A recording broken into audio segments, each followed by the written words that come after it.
by a mob of white Democrats, ex-Confederate soldiers, and police determined to prevent blacks from attaining any semblance of civil or political rights. The delegates were able to momentarily beat back the mob and reach the Mechanics Institute. But the racist mob charged again and started shooting. By the time it was over, at least 50 mostly black Republicans were shot dead in the street. More than 200 were seriously injured. Historian Justin Nystrom notes that it was an absolute massacre. But he adds, it was actually very useful to the Republican Party because it gave them a concrete example of the kinds of problems former Confederates were causing in the South. He adds that events such as these helped influence voters to bring more radical Republicans into Congress. These politicians would be key to passing the Reconstruction Acts. Nystrom points to a poem written by Camille Naudin to commemorate the one-year anniversary of the massacre. Titled Ode to the Martyrs, the poem mourns the massacred while bitterly observing that Jefferson Davis remained alive. But for the mulattoes, blacks, and whites, this fact I must tell, she writes. Victor LaCroix is dead. Jeff Davis lives still. Labor History in 2 brought to you by the Illinois Labor History Society and The Rick Smith Show. For more information, go to laborhistoryin2.com. You are listening to the best of The Rick Smith Show. If you have any thoughts, any questions, any comments, we'd love to hear it. You can email me, Rick, at thericksmithshow.com. Thanks for tuning in.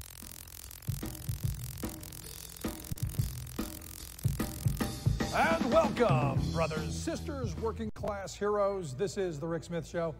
Thanks so much for tuning in. Today we come to you from San Diego, California.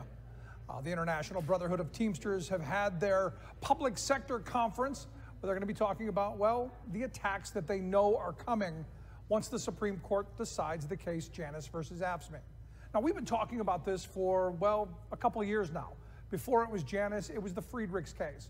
And with the death of Antonin Scalia, for a brief moment, labor thought there was a reprieve. Right now, what we're looking into the abyss of what could possibly happen, and, well, another attack on collective bargaining. And as I've been here, I got to be honest, I've thought back to what the labor movement has meant to me. I thought back to, the first time I got one of these. This is a union card. This is my first union card. I've carried this in my wallet since April 24th, 1989. And it got me thinking what this card has meant to me over the years. As we've talked about, I grew up in a housing project on the west side of Cleveland. We grew up very poor. So this card meant an opportunity at a middle class lifestyle. It meant a chance, well, for my children not to see the poverty, the violence, the destruction of my youth. When my kids got sick, it gave me the ability to take them to the doctor without having to worry, am I gonna go broke? You go down the list of all the things that, well, this single card, this single membership has done for me. Took me out of a place of poverty and misery, and I now live in a place, well, where doctors and lawyers live. Add that to the hard work that I did and this card, you have what was a prosperous working class in this country. And when I see these attacks and I think about the future of this country and I think about the kids coming up behind me, I'm thinking about that 10-year-old kid that, well, just like I was, who went to the cupboards and there was nothing there at the end of the month, who had no hope or opportunity about what tomorrow could bring. And I think about this one card, this one membership, and what it meant to me and what it means to millions of other people across this country. The prosperous working class that it built. And I go back to some of those stories that my grandfather shared, some of the battles that he was engaged in as a young man, working for better for his family, a better opportunity for himself, better opportunities for his children.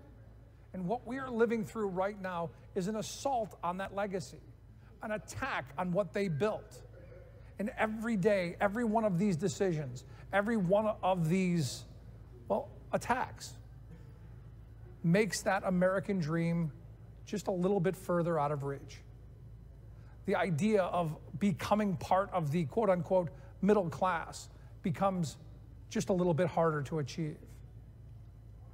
And while Janus versus AFSCME isn't the end of the world, it is another attack on our ability to fight for better wages, hours, conditions, and to have, well, that prosperous working class that our grandparents' generation fought for.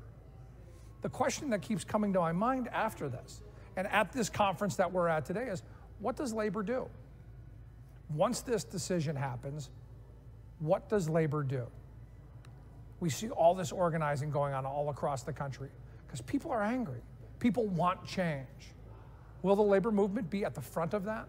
Will they be the ones who say, you know what? We've fought the battles, we've fought the wars, and we've won? That becomes part of the question. Because for me, if you're angry about income inequality, this union card can help fix that. If you're angry about sexual harassment on the job, this union card can help fix that. If you're angry about the gender wage gap, this card can help fix that. Many of the issues that face us, many of the crises that have been created can be fixed by this card, this one little card. By saying that, you know what, we're gonna stand together, we're gonna stand in unity, in solidarity together to fight for a better future, a better tomorrow. To me, that's part of the answer. Sadly, what's happened in this country, the right wing has spent, well, an inordinate amount of money on telling people that unions are somehow bad. They've spent untold sums telling us that, well, it's the union instead of not our union, or it's the government instead of our government. The question is will we come back together and will we reclaim our institutions? Will we fight for the opportunities that our grandparents really fought, bled, and died for? That becomes part of these questions. Because for me, coming back to the very basics, every political issue comes back to economic power. Every political issue comes back to, do you have the ability to support your family, take a day off, and engage in the political arena? You look at Congress right now, all millionaires and billionaires. And we see all across the country, the billionaire class investing in their horses. But you know what we're also seeing? We're seeing a grassroots uprising that we haven't seen in generations. We're seeing people who have never been involved in the political process stepping forward and saying, I want change. I'm going to change things. And the message that I have for them, whether they're part of the Me Too movement, Black Lives Matter, Indivisible, it doesn't matter. If they're the kids marching in the streets for gun sanity, this is part of the answer. This is part of the solution. And I think about my own life and the years that I've had this in my wallet.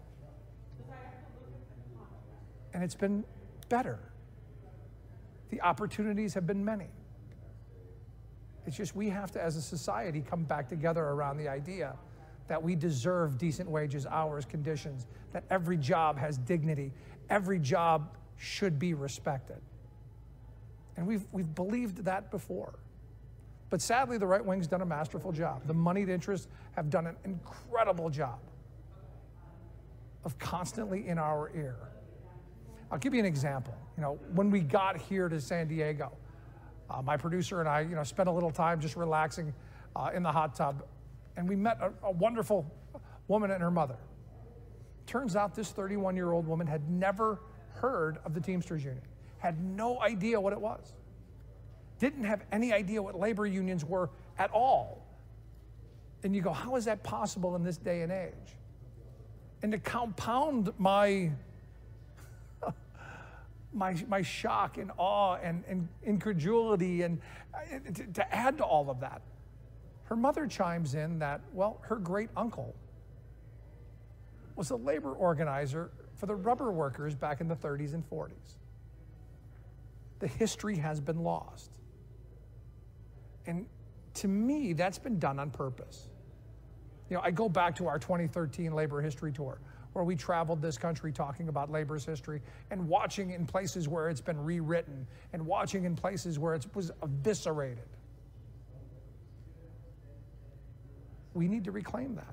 We need to reclaim what was. Because those battles my grandfather fought that he told me about all those years ago, those fights for better contracts, those fights for paid sick time, those fights for vacation time, those came at a cost.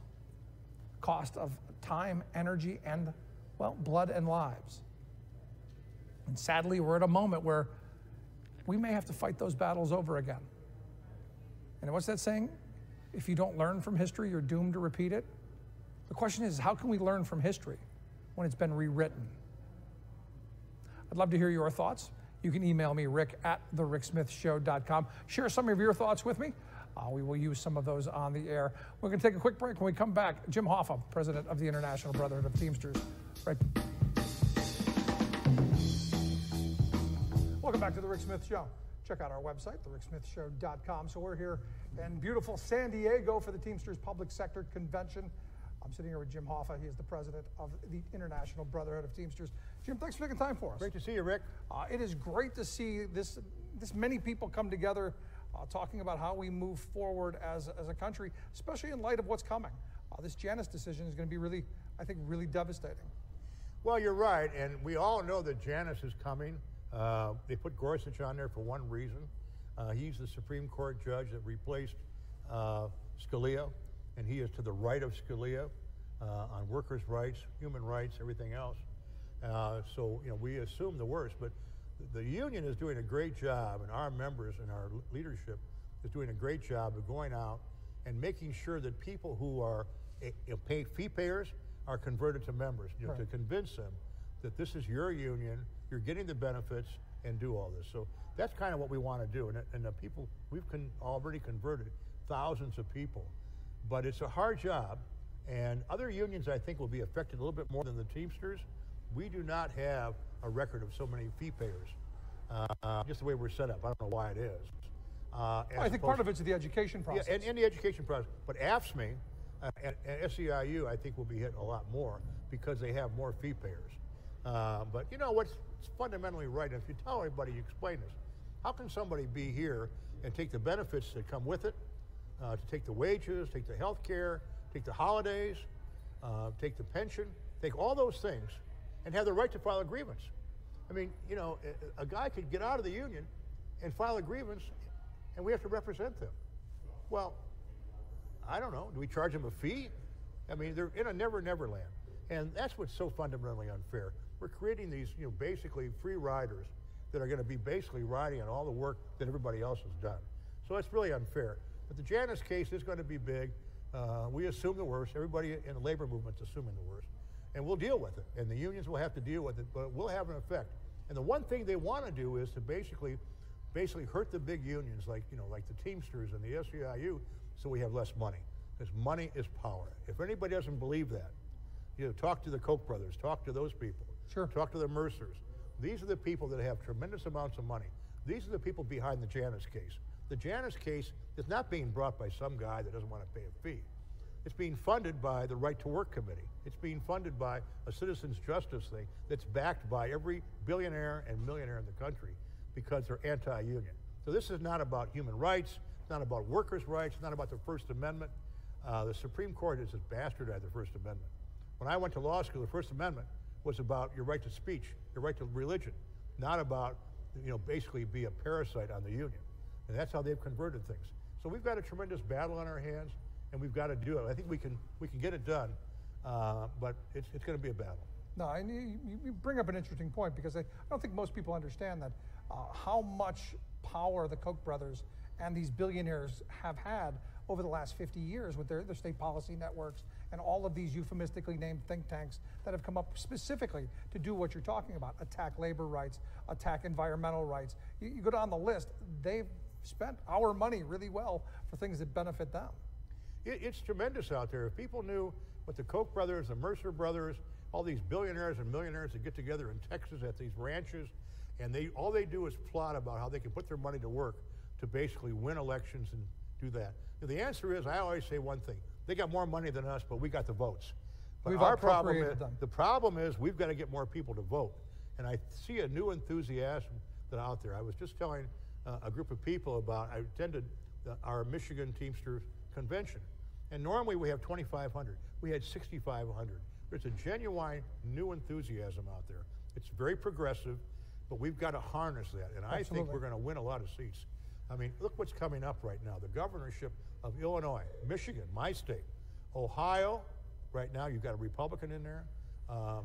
You've got Illinois, you've got Pritzker. You've got, hopefully it'll be a good guy that's running in Ohio. Gretchen Whitmer is running in Michigan. And we've already got Pennsylvania. We just took back New Jersey with a good Democrat there. We also have a good man in Virginia. So we're basically taking it back. And people think, well, is it the Senate or the House? What really is important is these governorships, because the governorships can stop the right to work. Right. And they have more control and more power than you think. So you get the right guy in there, it's a different ballgame. And on the other hand, where we lost the governorships in Kentucky and Missouri, the first thing they did before the ink was dry, before the pencils were assigned, before the thing is, within 3 days, they signed right to work. Yeah. It just shows you where it is in their priority. It is above everything. No, I said, when it happened, it's just amazing. it's their number one goal because, goal. As I spoke to the folks here at this conference, I said, you have to really be in awe at the level of commitment that the wealth class has had in destroying labor rights, in destroying people's right to join and bargain and collectively bargain and fight for better wages, hours, conditions. You have to be in awe of that because they've had this level of commitment that is just really incredible to me. But it goes back to 1938, 39. It basically want to roll back the New Deal. Right. They are pissed off about FDR. Believe it or Still, not. yes. And they're still fighting that fight. But now they have untold money that maybe they didn't have then, and they're much more organized. I was reading a book about the charts they had, about all the committees. In one state, they'll have 10 different committees with different names, but it's all Mercer, it's all right against right to work. And they'll set these things up like think tanks in every state, every major state policy networks. and they're everywhere. Yep. And they're organized, they got literature, they got research. And they got money. And they're cranking it out. They're attending meetings, they're doing anything. It's just amazing what they're doing against us. So we've got to counter that, we've got to come back and do that. But if anybody knew it, and the average guy doesn't see all that. And when the average guy that we go out, our members, and we tell our members, you got to vote, and they're just too busy to vote. It's really discouraging because if we all voted, that would never happen. But they know that our people are too busy to vote. They just don't vote. And we've got to basically encourage that. But what I say is right now, people are getting excited. It's the Women's March. It's the Kids' March against guns. All that is coalescing into a movement. Yeah, no, I'm with you. And it is like something new, and we got to find out how we all work together to accomplish our goal. When Trump was elected in 2016, the first question I asked a lot of labor leaders is, what are you going to do with the anger that's very real that's out there? Because look, there are people that are struggling, there are communities that are struggling. What are you going to do with that anger when what Trump is tapped into, he can do nothing and does nothing to help? And look, people are angry, people are struggling. Communities have lost jobs, we've got horrible trade deals. Trump hit something. What are we going to do when he fails to address that? And he has failed. I mean, you look at the tax plan. The tax plan gave more money to those billionaires to use against us in a massive way. It was the biggest giveaway ever. And then the funny thing is, they give away $1.5 trillion in taxes. And the first thing they say is, oh my God, we got a deficit. Yep. You think? Now we got to cut Social Security. Now we got to to cut Social Security, Medicare, Medicaid, food stamps. Yep. Go after those poor people that are eating too much. I mean, it's diabolical what's going on. That's why Paul But predictable. Ryan, and I always say that Donald Trump did something great because he's united the Democratic Party. Right. And he's created a new energy out there. So we've got a battle on there right now, but their plan is the same, but the tide is turning. And let's talk about what we saw on television with regard to West Virginia Teamsters, or teachers, Oklahoma teachers, Kentucky teachers, Arizona teachers, and out there demonstrating by the thousands and saying, we're not going to teach school until this is done. That's energy, yep. And that's new because they've had enough. And the only way people will listen to them, because right now, what's the biggest thing people run on? I'm going to cut taxes. Well, do you think there's a consequence of how are you going to pay the teachers? how are you going to pay the people that work for the state? Should you just get rid of them? But that is the right-wing dream. There'd be no government. The rich people have their own places. Certainly. They got their jets. They got their gated communities. They got their 10,000-acre ranches in Montana where they fly their jet in. They don't need it. I was talking to one billionaire, and he was telling me, he says, we don't need libraries. He said, we don't need, I mean, I said, and he said, we don't need, he said, I don't know why we have museums. I mean, he said, you don't need all that. Because he probably has an art collection. But he doesn't realize, and he was actually serious, of how out of contact they are with what's right about America and what should be provided for the public well. Yeah, I mean, they don't believe in the common good. It's all about, it's that greed is good, hooray for me and the hell with everybody else. So let me ask you then, because you're seeing all this organizing going on. You know, how does the labor movement take advantage of that? How do those groups, I mean, you look at Indivisible, you look at the kids' marches, you look at the women's marches, you look at, you know, the Black Lives Matter, you go through all of these, all this organizing that's happening, all this grassroots organizing. How does the labor movement help focus that? Because at the end of the day, all of this comes back to kitchen table issues. It's come back to what kind of jobs you can get, what kind of wages that you can support your family with. All of it comes back to that equality. I mean, just recently we recognized the 50th anniversary of the murder of Dr. Martin Luther King. One of the main things he talked about was economic justice. Everything else comes when you have, in my view, that economic justice. Well, absolutely right. You know, I was very fortunate to attend the march and the mountaintop conference they had, and, you know, talking about Dr. King, celebrating his life, you know, at the 50th anniversary of his assassination. And it was a celebration of his life, or what he stood for, not his death, to say what he did he stand for. And, you know, he just like you said, he talked about, you know, civil rights, but he also said civil rights are workers' rights. And he said he equated them. And he has a speech he gave, he says, it starts with a living wage. It starts with rules that take care of people, to make sure people don't go to bed hungry, to basically they have at least decent wage. They have a right to collective bargaining. He went through the whole thing. He believed in that. And when he was murdered, he was in Memphis on a strike over the garbage workers in Memphis. And the two people had died in a malfunction of a machine, and he was there to demonstrate with them. And then he was assassinated. So he was there for a labor issue. He wasn't there for a civil rights issue. He was there for workers. And it was a very inspiring thing. But it really gets you rededicated. When I was there, I had a chance to talk to a bunch of people that worked at this XPO warehouse. And, you know, in the 50 years since Dr. King's death, you cannot believe what they have. They've been there 4 years, they're making $12.30 an hour. 4 years, they work in dusty conditions, they're scared, they're minority people, they're people of color, they're single moms, they have 2 and 3 kids, and they're scared to death to lose that job because they can't lose that job. People, they take their cell phones away, they make them work in dirty conditions. They said there's rats, he said there are snakes, he said there's piles of boxes, you don't want to go over there because if you touch them, something will run out. They had a raccoon run out and scared everybody. And one woman died, and they would not give her CPR. And they told everybody, don't talk to her and don't help her out. And 3 people there were trained in CPR, and they would not do anything to help them. And they waited an hour and a half, and they finally called an ambulance. That's criminal. Which could have been done immediately. Yeah, I mean, what's the first thing you do? We call EMS. And then maybe they would have helped her. And she had complained. She said, I don't feel good. She said, get back to work. And then finally she collapsed, and people were walking around her. I talked to 3 people that worked on her, and people are walking around her as she lay in there dying. And then after it was all over, they found her son, who was not there. And you know what the company said? She died peacefully. Can you believe that? Somebody should be locked up for that. And you realize this is America today, and they said they work overtime every day. Every day they work overtime. See, we work in 60, 70 hours a week. They got us here, we can't get out of here, and we have no choice. They take the cell phones away. He said, we're captives there. He said, we're scared, there's harassment. They told people not to wear, told the woman, don't wear bras, because they said it sets off the machine for and they did it because the guys wanted to see the women. It's sexual harassment. And there's harassment of women for favors on the job. Many of the management are white, and these people are people of color. This is going on today in America, in Memphis, Tennessee. So you see, we've got a long way to go. Yeah, We've got a long, long way to go. That's something you would have expected to happen, 100 years ago, not today. But sadly, all of these attacks on labor rights. It's happening today. No, I know. You expected that then. Today, you would expect not to. But you look at all of these attacks on labor rights. This is predictable. It's exactly what you're saying. They want to roll the clock back. They want to get people out of unions. They want to basically not have any rights.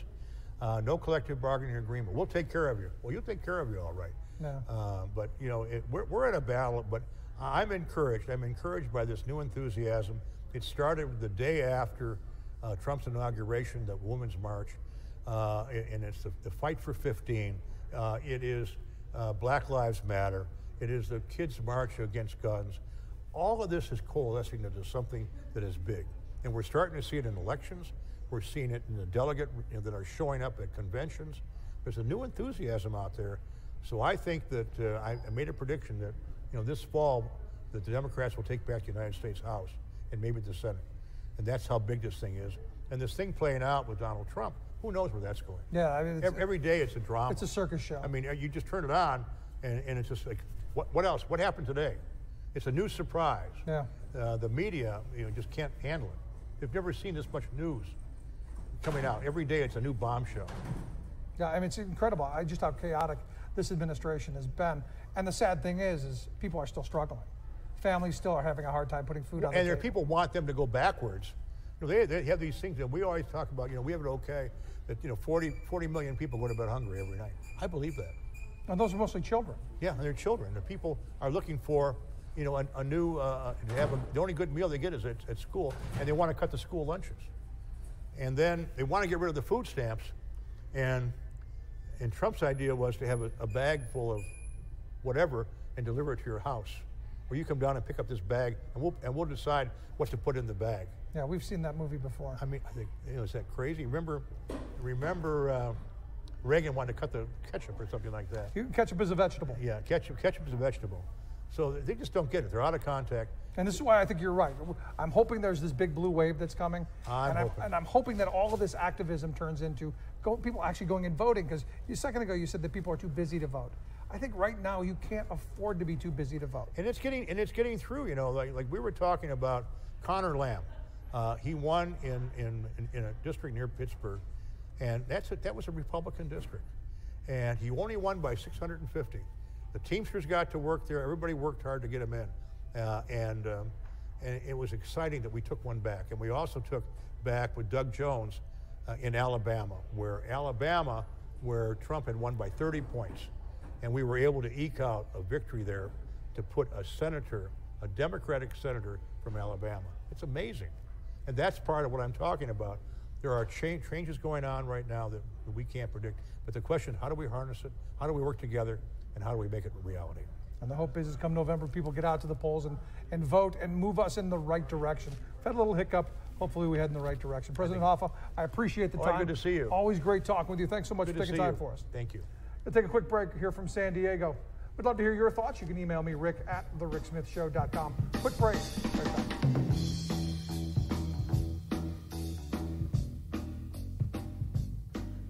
Welcome back to The Rick Smith Show. Check out our website, thericksmithshow.com. I got to tell you, having that conversation with President Hoffa, there's hope here. I know a lot of my labor friends are talking about doom and gloom, and look, I've framed it in those ways as well. But they're looking at it here at this convention as, there's an opportunity. There's an opportunity for us to re-engage with our members, to re-engage with people who aren't members, to use this as an opportunity to grow, an opportunity to, reach out to maybe people they haven't spoken to in a while. I think there are a lot of people who are saying, this is something that maybe labor needs. The push to get back out and really talk about what they do. I have a lot of friends who are labor leaders across the country, and a lot of people who've been, their life is the labor movement. And you can't get them to say a positive thing about what they do, because they do it because it's what they love, it's what they believe, it's the work that they sign up for. It's not about PR, it's not about tooting their own horn, it's about doing right by the membership. And I think that's one of labor's, I think that's one of their downfalls. The fact that they don't tell how wonderful they did what they do. You know, it made me think about this. If you remember, right after Hurricane Katrina, Walmart sent a couple of truckloads of water down to New Orleans. And as I remember the story, it was like they spent like $8 million on the water, but they spent like $18 million promoting the fact that they did it. And we see this all across corporate America, all across the right wing, and it's something labor just doesn't do. Maybe this is a moment where they start talking about, hey, you know what? Maybe we need to tell our story. Maybe we need to be the ones saying how wonderful we are, how important we are to society, how important we are to, well, the middle class. So I got to tell you, being here at this conference, I do have some hope for the day after the Janus decision, which could come at any moment. There's talk that, as we speak, it could happen today.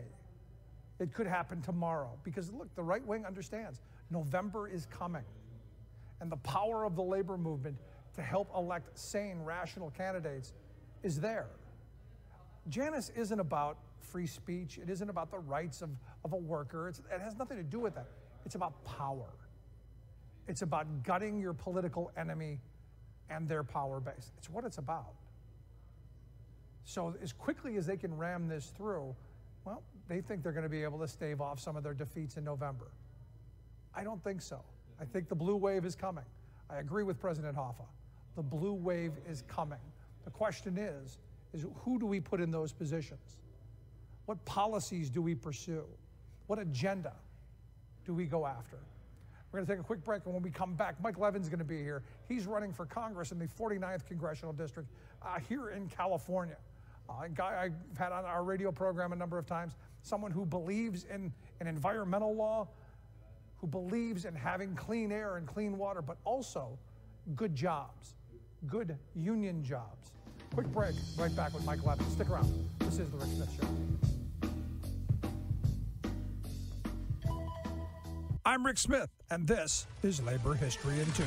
On this day in labor history, the year was 1866. That was the day known as the Mechanics' Institute Massacre. Black and white Republicans in New Orleans called a constitutional convention to consider voting rights for African Americans. It would be another 3.5 years before the ratification of the 15th Amendment. Freedmen, many of them Civil War veterans, gathered at the Faubourg Marny and proceeded to march to the convention held at the Mechanics' Institute on Canal Street. Just before they reached the Institute, black Republicans were confronted by a mob of white Democrats, ex-Confederate soldiers, and police determined to prevent blacks from attaining any semblance of civil or political rights. The delegates were able to momentarily beat back the mob and reach the Mechanics' Institute. But the racist mob charged again and started shooting. By the time it was over, at least 50 mostly black Republicans were shot dead in the street. More than 200 were seriously injured. Historian Justin Nystrom notes that it was an absolute massacre.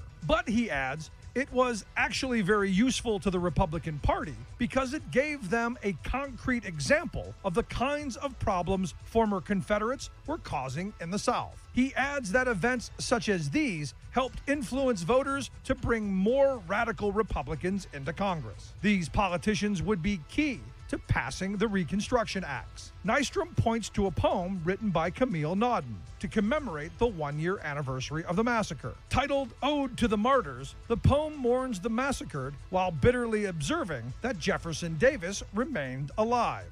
But for the mulattoes, blacks, and whites, this fact I must tell, she writes. Victor LaCroix is dead. Jeff Davis lives still. Labor History in 2 brought to you by the Illinois Labor History Society and The Rick Smith Show. For more information, go to laborhistoryin2.com.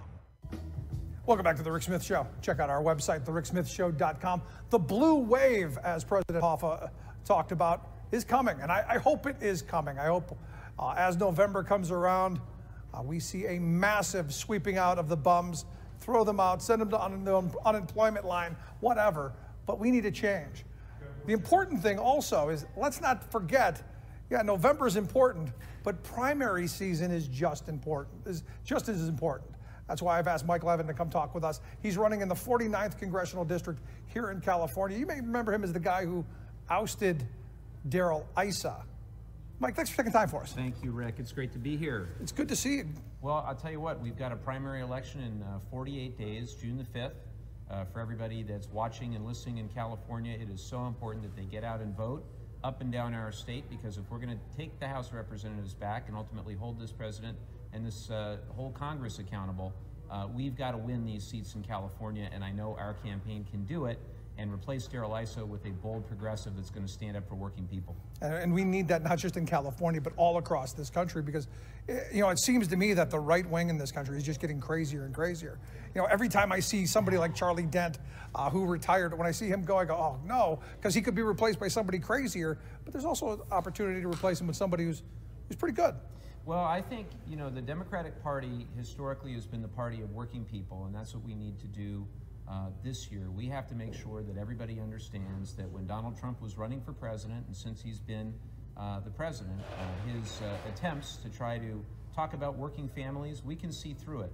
We know that people are not doing well under this administration, particularly here in the state of California, where income inequality is really stunning. If you look at the 49th Congressional District, you've got some places of incredible affluence, and then you've got over 2,000 homeless. You've got many thousand that are right on the line, where one healthcare emergency can ultimately put them on the street. And I see growing inequality. I see tax policies that are designed to make that even worse, where those at the very top, the top 1%, are getting far and away the benefit of those programs. And at the same time, I see the attempt to try to gut our basic social safety net, whether it's Social Security or Medicare or Medicaid. I think this president and this administration should be ashamed. They are going after working people, and if we don't stand up and do something about it this year, it will be a validation of all their bad actions. So the stakes are huge. Yeah, I'm with you. We hear almost every election cycle, you know, this election is the most important in history. And, you know, there are times where you look at this and go, this really, honestly, truthfully, is the most important election, because if this election cycle goes the wrong way, there's no stopping. Well, you know, we I think can say fairly that we've never seen an election quite like it, because Donald Trump is president, and we've never seen anyone as volatile or as really as less qualified to be president than Donald Trump.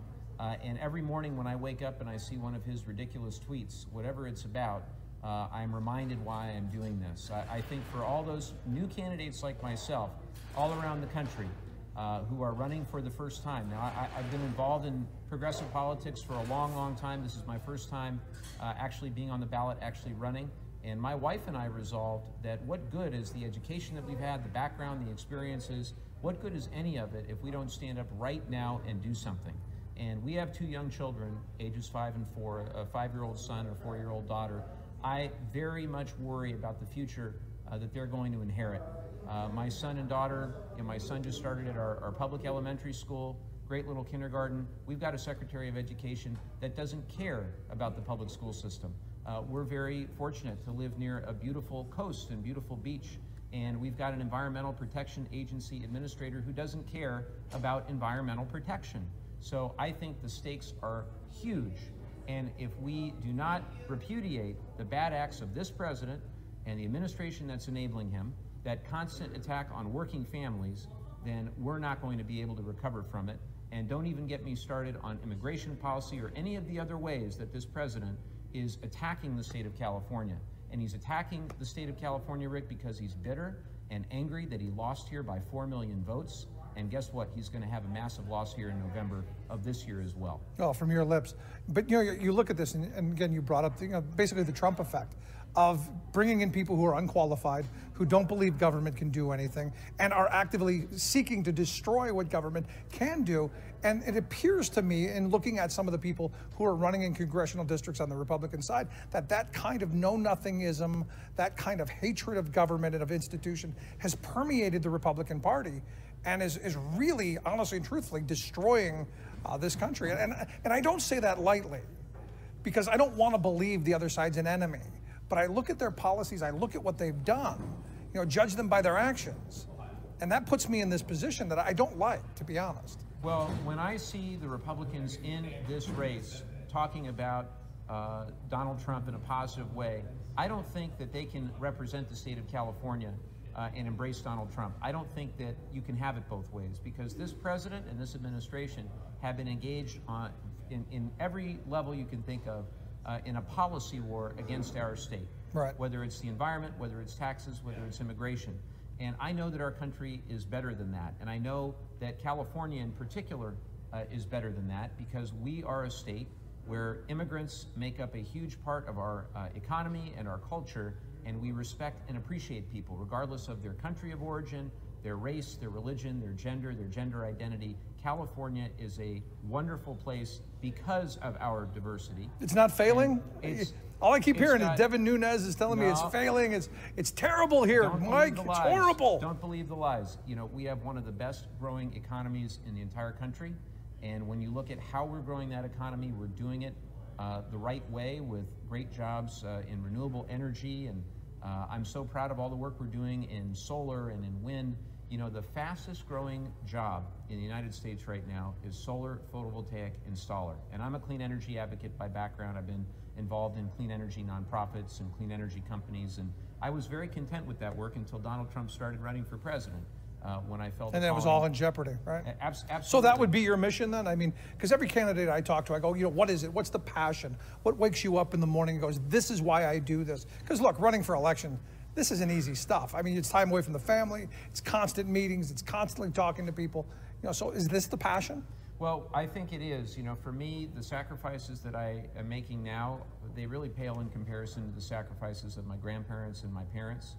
But I'm very fortunate that I have been able to be a clean energy advocate and work across the aisle and get very progressive things done on energy and environmental policy that have helped our air quality, our water quality, improve the efficiency of buildings, promote clean transportation, and we've even gotten some Republican votes for those concepts, because at the end of the day, having clean air and clean water, that's not a Democratic or Republican principle. That's just common sense. And even more so, the economic opportunity that we can create, great working class jobs, union jobs, where people are part of the energy transformation in this country, that for me is truly exciting. And I know that our region in particular, here in the 49th and in Southern California, we can continue to lead, and we are growing hundreds and hundreds of jobs in this area. There are over 86,000 solar jobs in the state of California alone. That's more than the coal industry has in the entire United States. And the jobs in the solar industry in this state are growing at a rate 17 times faster than the economy as a whole. So I know we can apply that know-how, that innovation to the rest of our country. And those are good, you know, high-wage, high-skilled jobs. And we need to take care of workers in this country. No, I agree. If we stop taking care of workers, we won't have a country anymore. We're going to have a plutocracy. And that also means that we need to elect people to government that are from working class backgrounds. We already, in Darrell Issa, who represents our district now and has for far too long, we have the wealthiest member of Congress. He's worth roughly $800 million, and he has been woefully out of touch with our district for 17 years, and we do not need to replace him with another multimillionaire self-funding their campaign. We need someone who's going to roll up their sleeves and fight for working people. And I think if you want more champions of working families in Congress, you ought to elect more working people to Congress. No, I absolutely agree with you. You know, at the end of this, what you said a second ago, if you want working class issues to be at the forefront, you have to have working class people at the table. And Congress isn't that place right now. No, it's not. And, you know, I remember in 2004, you had John Edwards was running around talking about the two Americas. And, you know, we're fully there. You've got the billionaire class and then the rest of us who are struggling to, you know, get our kids through school. As you pointed out, you've got an education secretary who wants to privatize public education. You know, we need people to get health care, to get quality jobs, retirement security crisis that's coming. There's so many problems, and yet we're hung on the tweets. Well, the reality is that this president, this administration, and the Congress, they want to see a massive deficit, and they want to see our growing debt, and that's exactly what they're doing. I just saw the Congressional Budget Office estimate that shows between 2019 and 2028, on our current course, we're going to add over $10 trillion in additional debt to our country, and we're going to bankrupt this country. We can't bankrupt the country, but Trump wants to, the way that he bankrupted his casinos, and probably a very bad idea to put a guy who was the self-proclaimed king of debt in charge of the country. What we need, I believe, is ultimately a more progressive tax structure. Absolutely. And we've got to make sure that people at the top are paying their fair share again, and we've got to close these loopholes that they're using, like the carried interest loophole and everything else.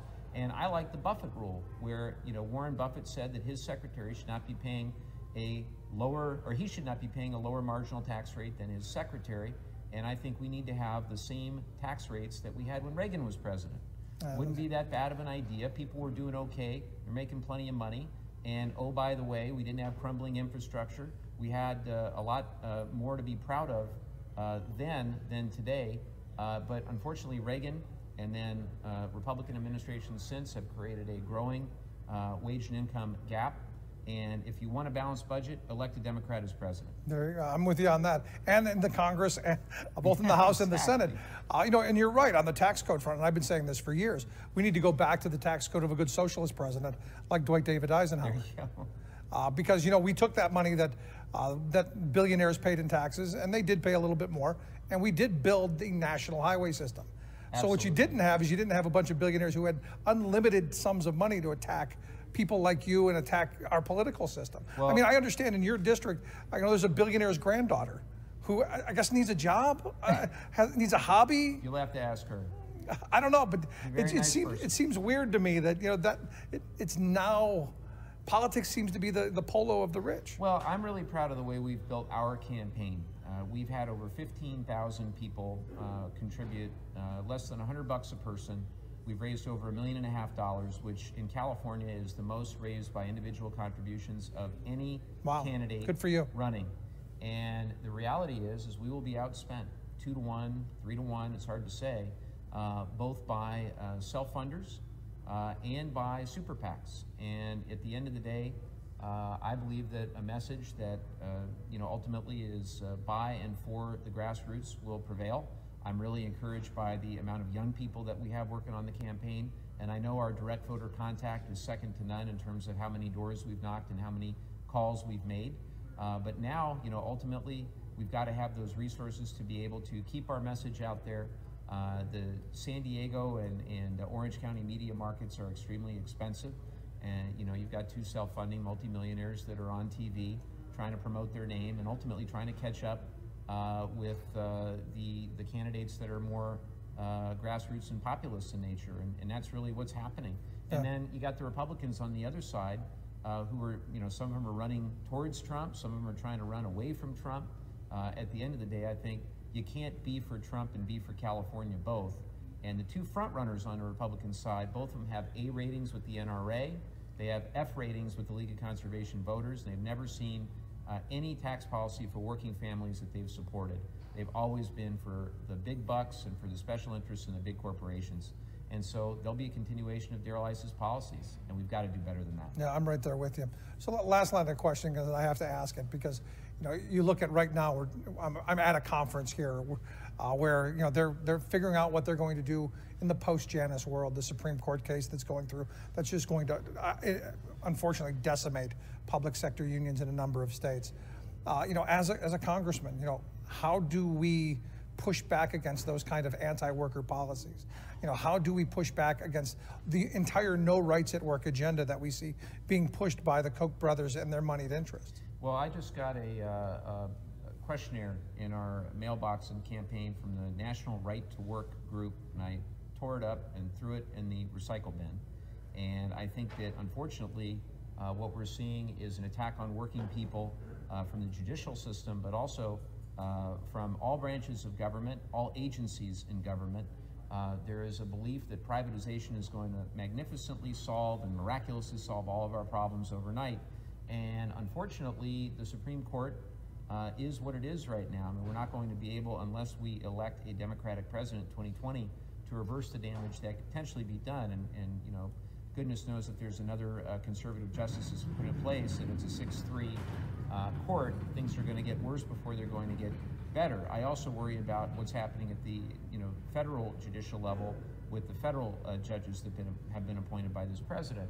I think that it should be a real wake-up call to all of us that it's more important than ever that we support collective bargaining, that we support the right to organize, Yep. that we are paying living wages across the board, and that we fight as never before for our brothers and sisters in the labor movement. And I've been incredibly honored to have the support of many unions in our campaign, and there's going to be no stronger champion if I get to Congress to try to fight the toxic right to work. I call it right to work for less. I think a lot of people call it that because that's what it is. It really is an affront, an assault on working people, and I see the labor movement as the last line of defense against that assault. Now more important than ever that we do the right thing and we stand up for people across the economic spectrum. And we're not asking for anything crazy, we're just asking for people to pay their fair share and for us all to share responsibility for a better future. No big deal. No, the way you make it sound, it's so easy, which is why we need people who have the kind of clarity and vision that you clearly bring. And Mike, I give you nothing but credit for stepping into the ring and throwing your hat and your family into this. I wish you the best, and come Election Day, I hope you come out on the other side. Well, for all those interested, our website, MikeLevin.org. You can follow us on Twitter, MikeLevinCA, have about 83,000 followers. Facebook, we're on all that, and I'm so incredibly honored by the endorsements we've received from great progressive groups. The Congressional Progressive Caucus endorsed us, Democracy for America, Progressive Change Campaign Committee.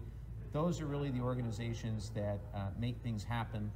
And ultimately, I think we can win here in the 49th. We can win across the country if we stand up for a bold progressive agenda on social justice, on economic fairness, on the rights of those most vulnerable. We've got to stand for something as a party. And I hopefully will be one of the future generation of people that gets into Washington, and we don't forget where we came from, and we fight every day to try to make this a fair and more just country. Good stuff. And a reminder, once you get there, I'm going to hold you to it. You got it, man. Mike, I'll be back. I'm thank you so much. Thank Good you. stuff. Thank We'd you. love to hear your thoughts. You can share them with me, Rick at thericksmithshow.com. Quick break, right back.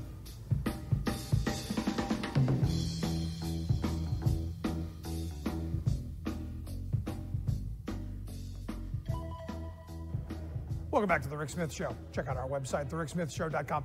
Interesting happened to me here in San Diego.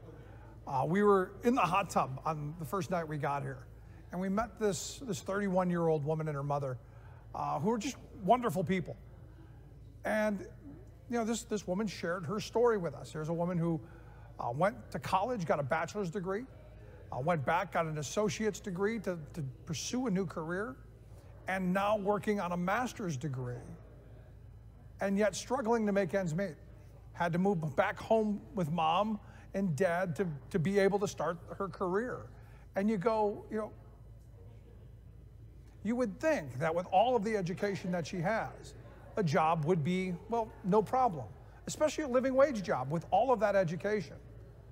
And as she was explaining, her life and sharing her story with us, I just kept thinking, boy, this is someone who really needs to find a job where, well, they have a voice. Interestingly enough, she turns the conversation, so why are you here? And I said, well, we're here for this Teamsters conference, and this is what's going on. And she looks at me like I've got a third head. Like, what are you talking about? What is that? Who are you talking about? And I'll be honest, I was a bit taken back that a 31-year-old woman would have never heard of the Teamsters Union or knew nothing whatsoever about labor unions. I gotta be honest, stunned. And I took it as an opportunity to take a moment and explain to her, this is what labor unions do, this is who the Teamsters are, this is why it's important. And then her mother chimes in, and this is the part that just, again, floored me.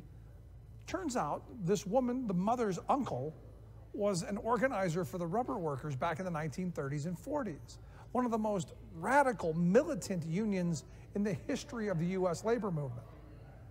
And here, just one generation separated, complete loss of knowledge of what her great uncle fought for, which were good wages for rubber workers, for safety on the job, for retirement security, for health security. And yet here was this woman, had no recollection whatsoever of the history of her family, let alone the history of organized labor in this country. And it got me thinking, because polling shows that her generation overwhelmingly supports labor unions. The last poll I saw, Gallup, 76% of millennials support labor unions and the work that they do to fight for better wages, hours, conditions, a voice on the job, opportunity, go down the list. So I began having this conversation with people about, how is that possible that we've lost a generation, possibly even 2 generations, to know what labor does, to know the history. And it's really imperative that we remember that history, that we talk about that history, that we live that history, because, well, we're going to fight a lot of the same battles. I look at this young woman who's highly educated. I look at her and the future that she, well, could have. Because, we were told that you work hard, you play by the rules, you get ahead. That doesn't seem to be the case anymore, because this girl, she did everything in her power. She did everything she was told. She went to college, she got a degree. She went back to college, got another degree. She went back to college and working on another degree. And yet, still living at home with her mother. That speaks volumes about where we are as a country and where we need to be going and what we need to be doing on a policy front. I look at this as an opportunity. And, I shared a story earlier with some folks here at the convention. Something that I thought was kind of funny. I had gone into a local high school to give a speech, and a kid saw me with my Teamster jacket on, and he said, "Oh, you work with horses?" And I joked, "Yeah, I'm a jockey." I now look back at that moment as a failed opportunity to educate. And this is why I'm so passionate about what labor does, because it gave me the opportunity to move out of the projects and out of poverty and into a solidly middle-class existence. And it gave my kids an opportunity that I didn't have as a child. And hopefully it's going to give my grandkids opportunities that, well, I wouldn't have had otherwise. And I look at this as a moment where we have to educate our youth. We have to talk about why these issues are so important. And we have to engage in the indivisible movement. We have to engage in the Black Lives Matter movement. We have to engage in the movements, the kids searching for gun sanity, the Me Too movement. Labor has to embrace that fully and participate and say, you know what? We can help fix that. We can help bring equality back to this country. We can help bring sanity back to this country. We can help make America great. We can help make America great by making sure that everyone has opportunity, everyone has a voice, and that every job matters. I think back to my grandfather's generation, who believed that it didn't matter what you did for a living. It didn't matter if you were picking up cigarette butts or sweeping the streets, or if you were a doctor or a lawyer. Every job mattered. Every profession mattered. Every job should have dignity, respect, and a living wage, the ability to support oneself and their family. And to me, that's what labor unions are about. It's about having those opportunities. It's about creating those chances for kids like me, people like me who worked hard, played by the rules, and actually got ahead. We're in one of these interesting moments in history. We really are. We're at a crossroads with this Janus decision that's coming down the pike, with the assault that is going to continue, and we know it's going to continue. Where do we go? Where do working people go? What issues do their unions pursue? And it all comes back to, like President Hoffa said, it comes back to politics. It comes back to, while the wealth class may have all the money, we've outprocreated them. We just have to vote. We have to get out and cast ballots for people who are going to pursue policies that are going to make our lives better. And not, for the last 20, 30 years, what we've seen is the tax cut fetish, the divisiveness, the pitting of one group against another. We need to stop that. We need to be talking about what's going to make our lives better. And it starts at the kitchen table. I'd love to hear your thoughts. You can email me, rick@thericksmithshow.com. Thanks so much for tuning in. We'll see you back here next.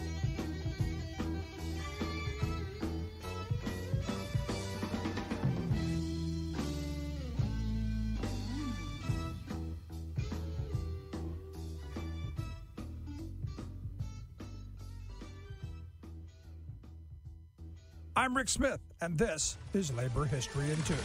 On this day in labor history, the year was 1866. That was the day known as the Mechanics' Institute Massacre. Black and white Republicans in New Orleans called a constitutional convention to consider voting rights for African Americans. It would be another 3.5 years before the ratification of the 15th Amendment. Freedmen, many of them Civil War veterans, gathered at the Faubourg Marny and proceeded to march to the convention held at the Mechanics' Institute on Canal Street. Just before they reached the Institute, black Republicans were confronted by a mob of white Democrats, ex-Confederate soldiers, and police determined to prevent blacks from attaining any semblance of civil or political rights. The delegates were able to momentarily beat back the mob and reach the Mechanics' Institute. But the racist mob charged again and started shooting. By the time it was over, at least 50 mostly black Republicans were shot dead in the street. More than 200 were seriously injured. Historian Justin Nystrom notes that it was an absolute massacre. But he adds, it was actually very useful to the Republican Party because it gave them a concrete example of the kinds of problems former Confederates were causing in the South. He adds that events such as these helped influence voters to bring more radical Republicans into Congress. These politicians would be key to passing the Reconstruction Acts. Nystrom points to a poem written by Camille Naudin to commemorate the one-year anniversary of the massacre. Titled Ode to the Martyrs, the poem mourns the massacred while bitterly observing that Jefferson Davis remained alive. But for the mulattoes, blacks, and whites, this fact I must tell, she writes. Victor LaCroix is dead. Jeff Davis lives still. Labor History in 2 brought to you by the Illinois Labor History Society and The Rick Smith Show. For more information, go to laborhistoryin2.com. You are listening to the best of The Rick Smith Show. If you have any thoughts, any questions, any comments, we'd love to hear it. You can email me, rick@thericksmithshow.com. Thanks for tuning in.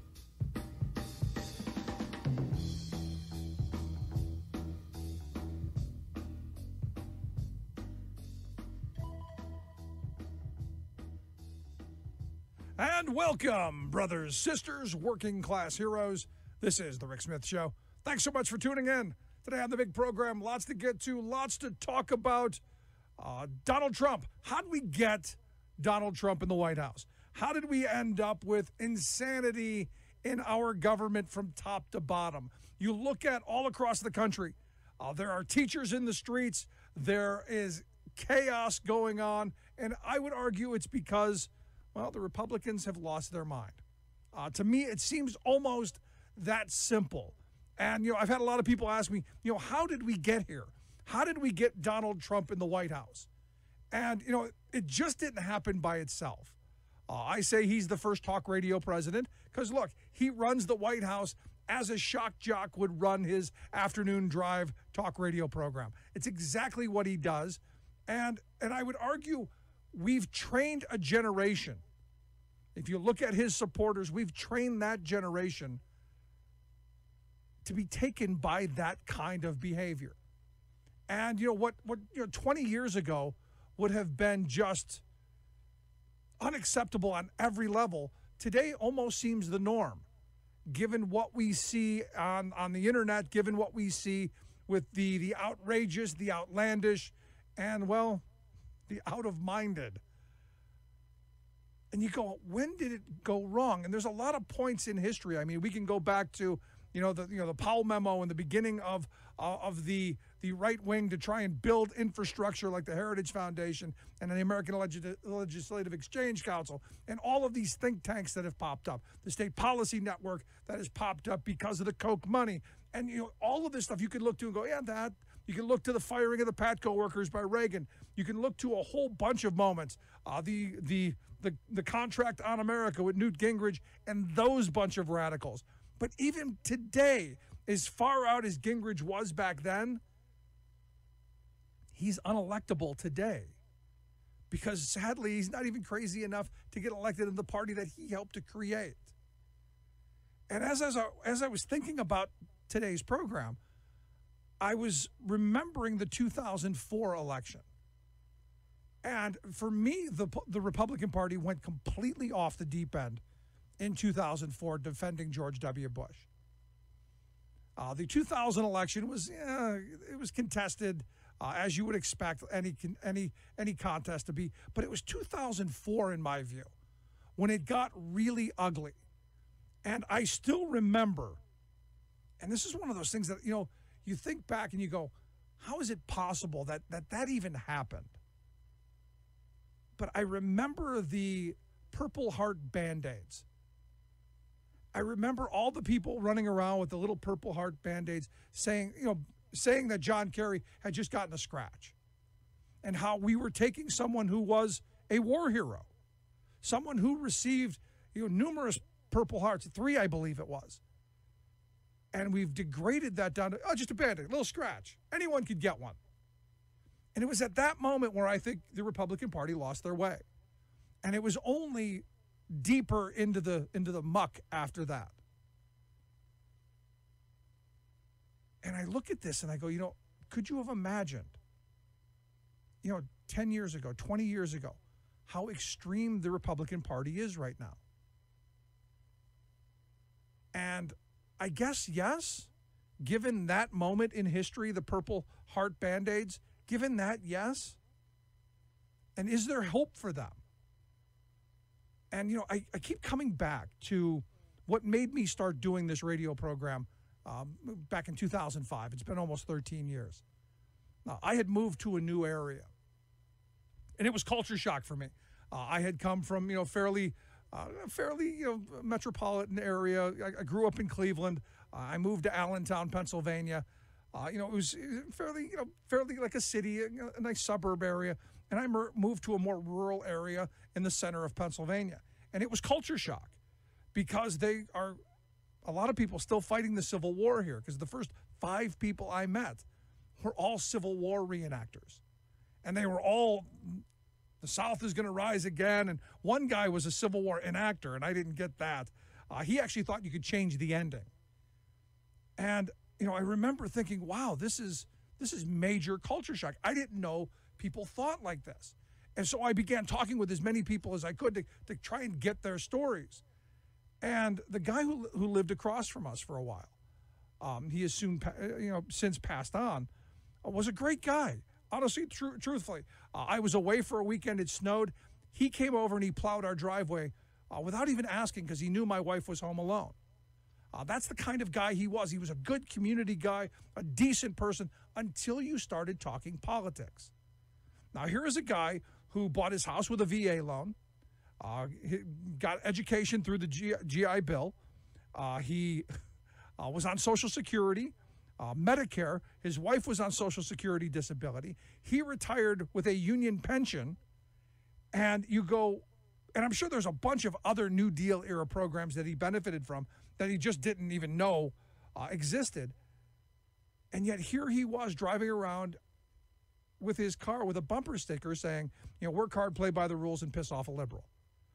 And it was because he was saturated morning to night, inundated, bombarded with right-wing blather all day, all night, every moment of the existence that he had was hammering him with one bit of insane news after another. And it was to the point where his wife wouldn't even talk to him at the end because he had gone so far to the extreme. And it was all couched in anger, and it was all couched in somebody's getting something that we're not, and I'm paying for it. And this is what the right wing has done masterfully. I often talk about the railroad magnate Jay Gould, who supposedly said I could easily pay half the working class to kill the other half. Well, right there is half the class that would kill. There he was. And look, he was a good guy until you started talking about politics. He was a good community person. And I'm sure at one point was a strong voter on issues other than the rage that somehow he was gripped with. And I go back to, he was only hearing one message. And that drumbeat was always, there are people who are cheating the system. There are people who are out there who are doing better than you, and you're paying for it. And I would argue that's on a certain level, it's true. There are people out there who are doing much better than the vast majority of us, and we are paying for it. It's just not at the end of the spectrum that he thought. I mean, I look at Wall Street and the welfare that we give those criminals. They are living fat and happy. They are living lives none of us can even imagine. And yes, we are paying for it. But he always thought it was those poor people. It was those poor people who were taking advantage, even though he couldn't, like most right-wingers, can't tell you where it is. And we've become that country because you can't drive across this nation without turning on Rush Limbaugh or Sean Hannity or Michael Savage or one extreme right-winger after the other. You can't turn on any radio in this country virtually without hearing anti-government blather, without hearing pro-corporate free market. When you realize that they control the media, what do you expect you're going to hear? And when I started this program, it was to start talking about things that, weren't heard on those airwaves. And I remember at the time, my truck driver buddies were going, Rick, love you, but where are you getting this stuff?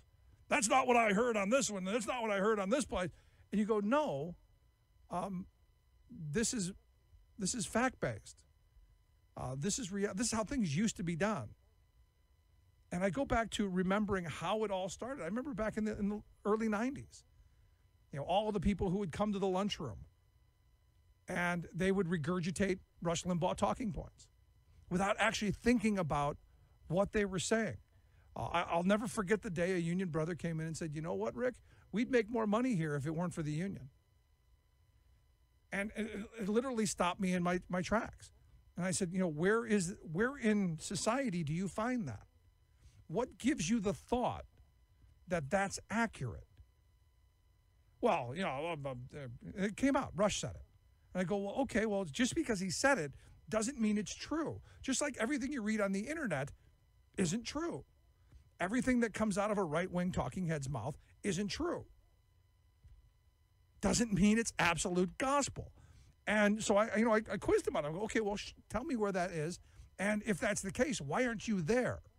Because to be honest with you, if that were the case, there'd be nobody left here. Because we'd all be pursuing the higher wages, right? You would assume. Again, couldn't find a place in reality. And this is what the scary part of what we find. This is what the scary part of what I see going on with our society today. People are angry. People are frustrated. People are struggling. People are working harder and longer for less. And the opportunities that we used to have just don't seem to be there anymore. The old paradigms don't work. You look at retirement security. It used to be the three-legged stool of retirement. You had a defined benefit pension. You had Social Security, and you had some savings. Well, they destroyed defined benefit pensions. They're in the process of destroying Social Security. And, oh, by the way, those savings have dried up because we've had stagnant wages for 40 years. Business used to have a three-legged stool. It was the customer, it was the shareholder, and it was the worker. And what we've done is, the hell with the customer, we don't care. All they want is cheap junk, and if it breaks, they'll just go buy more. The shareholder seems to be the only one that really matters because we keep bailing them out every time Wall Street has a hiccup or tanks the economy. And workers, well, do I need to talk about that? Especially when you look at this week was the 5th anniversary of the Rana Plaza collapse that killed 1,134 workers in Bangladesh. And I know, Rick, that's Bangladesh. Couldn't happen here. Well, it did happen here at one point. 1911, you had the Triangle Shirtwaist Factory fire that killed 146 young women, jumping from the 8th floor to their deaths. Why? Because the employer locked the doors because they were afraid someone might steal some scraps. And we've got an administration in the White House that has this regulation fetish that they're going to cut everything, maybe taking us back to the days of 1911. So in looking at what happened in Bangladesh, looking at what happens in other places that have no regulation, are we really looking in the mirror of the future? So when I look at how we got Donald Trump, I blame us. I blame us for buying the blather. I blame us for watching fake news. I blame us for being inundated and not questioning. And then I blame us for putting up with it. And at some point, we have to be the ones that right this ship. comes back to elections. It comes back to talking to people, having conversations, which I want to do every day. Because the only way we save our democracy, we save this country, we leave something better for our children, is by right now, today, beginning to heal what's broken in this country. And that is, we've got a media structure that can tell lies and, well, alternative facts. Never mind, I'm not going to say lies. Alternative facts, alternative realities. And no one holds them accountable. Kind of makes you wonder. I'd love to hear your thoughts. You can email me, rick@thericksmithshow.com. Any stories you've got, like my friend, where, hey, there's somebody sane, rational, until you start talking politics. And then, you know, the old Ronald Reagan line. There's so much that they believe that isn't so. Interesting times. When we come back, we're going to talk with Amanda Marcotte about her book, Troll Nation. Kind of answer some of those questions of how we got where we are today. Stick around. We're right back after that.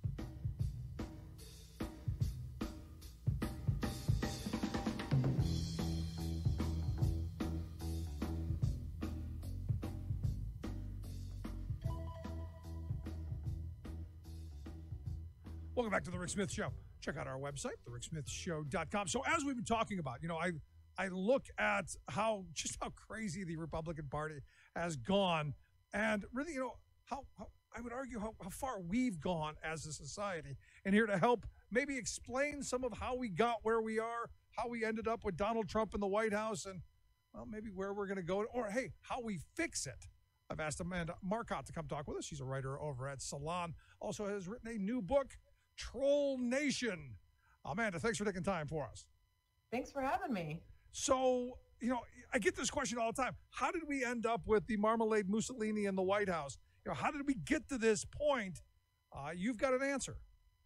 Yeah, I mean, so my book basically argues that the American right has lost a lot of the cultural arguments. They've lost the argument on economics. They've lost the argument on gender and family and traditional family values. And all they have left now is rage and a desire to troll the left.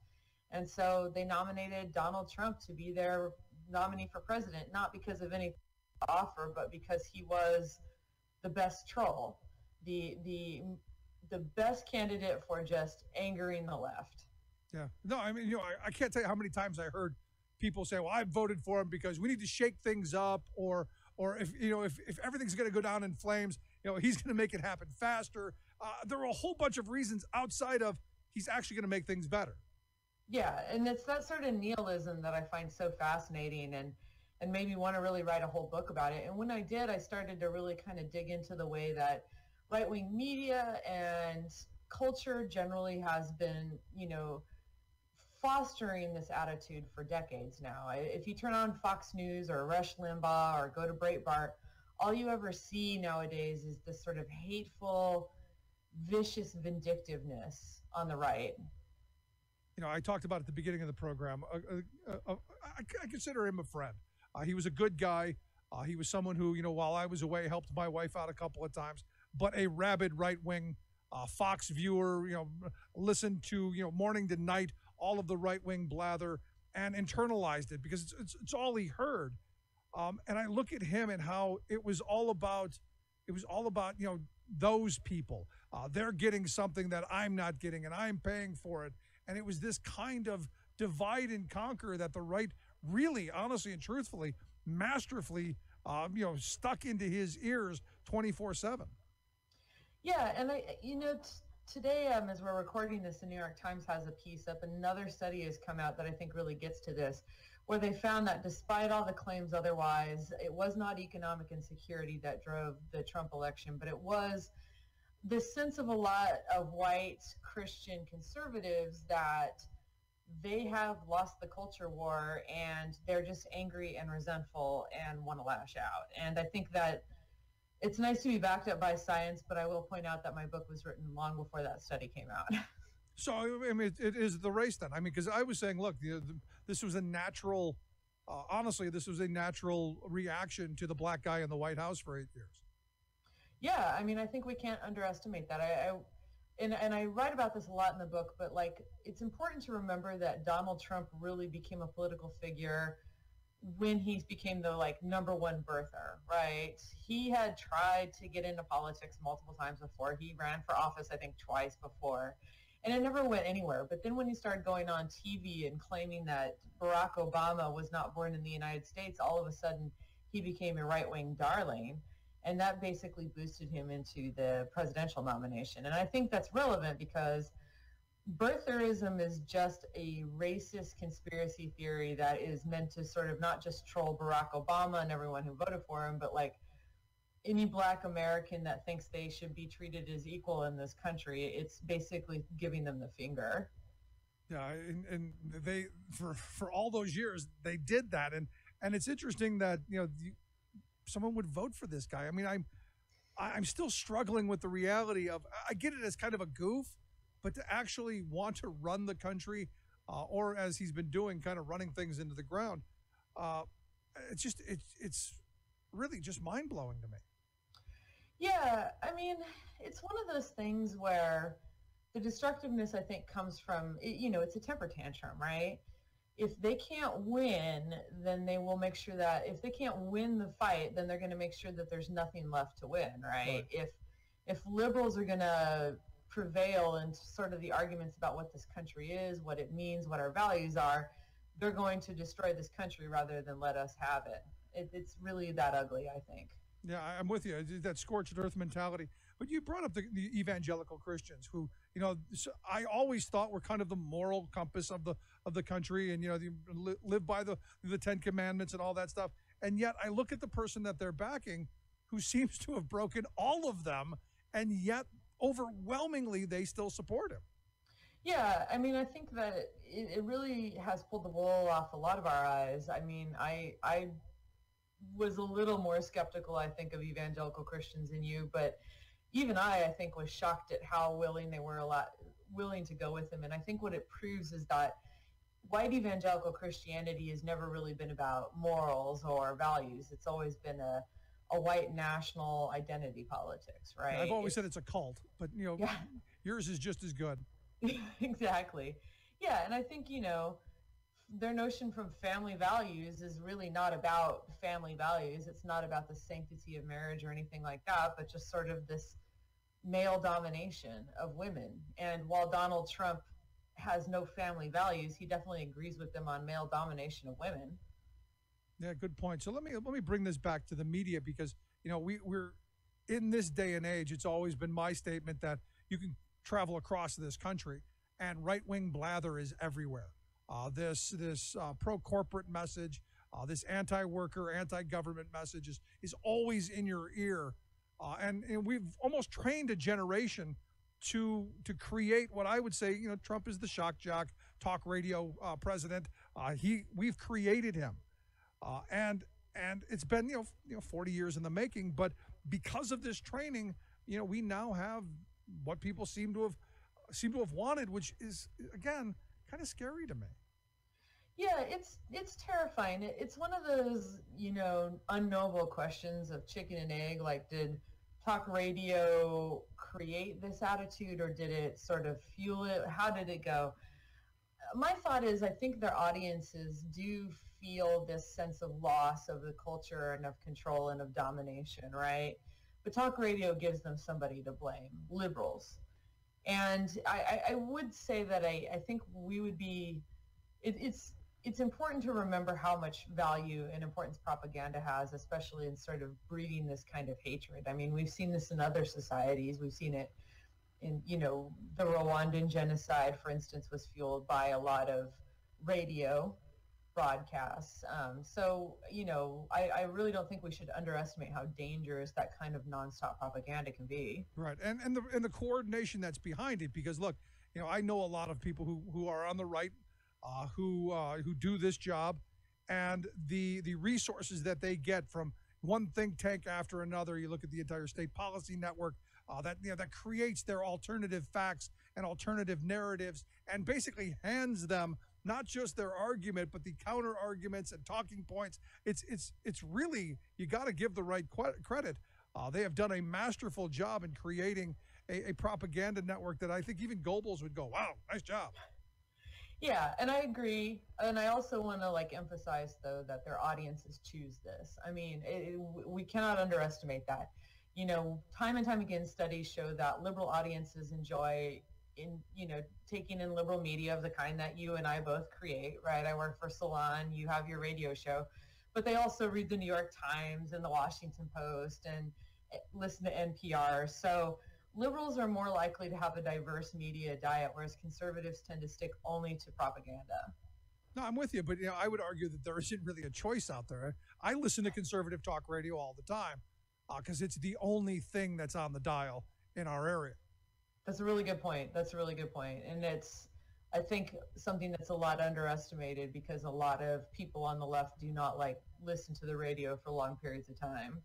And the other part of it is I do want to know what the other side is saying. I want to know what their arguments are, which, I guess the right, a lot of my friends on the right don't. They're in their pool, they stay their lane. So, in looking at Troll Nation, the book that you've written, was there anything in your research in your time that surprised you that you go, wow, I didn't think of this? Or was this just something that was just very predictable and very, it just flowed out? I think I've been surprised a lot over the past 2 years to the point where I'm a little numb. But the one thing that does kind of stick out to me was some research that shows, and it was when I interviewed Dan Kahan from Yale about what it means for people to say they believe something, right? And what he said is that and I quote the studies in the book, there's studies that find that when somebody is asked if they believe Barack Obama was born in the United States, whether they say yes or not really depends a lot on how you frame the question. So if you are quizzing them about if they think the point of the quiz is that they're just being tested on how well they know facts about U.S. politics, they'll say he was born in Hawaii. But if they think it's a politicized environment or that it's trying to gauge their political views, conservatives will say he was born in Kenya. So what I think I learned from that is that a lot of these conspiracy theories and crazy beliefs that conservatives has, they don't believe them.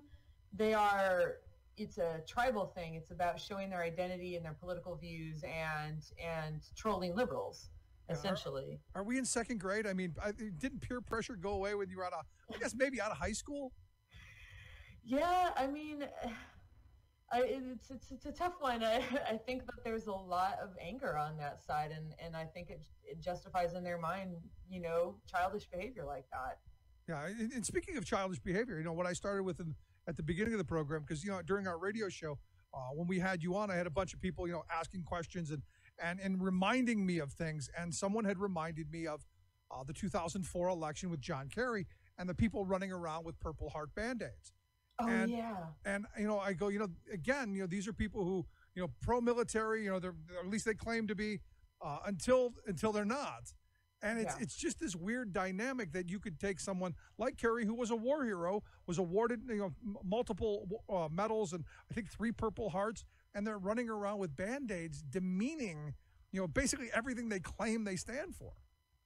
Yeah, that's a really good point. Now I wish I'd put that in the book because the whole purpose of that was just to be mean, right? I don't think a lot of conservatives actually believe the lies about his service or that he didn't actually earn his Purple Hearts. I'm sure they know that there's actually a rigorous research behind who gets a Purple Heart and who doesn't. They just wanted to be mean. Do you think the average person knows that it's a rigorous process? No, but I think a lot of the people that had military experience that were running around with those purple Band-Aids do. I think a lot of them were vets, unfortunately. Yeah.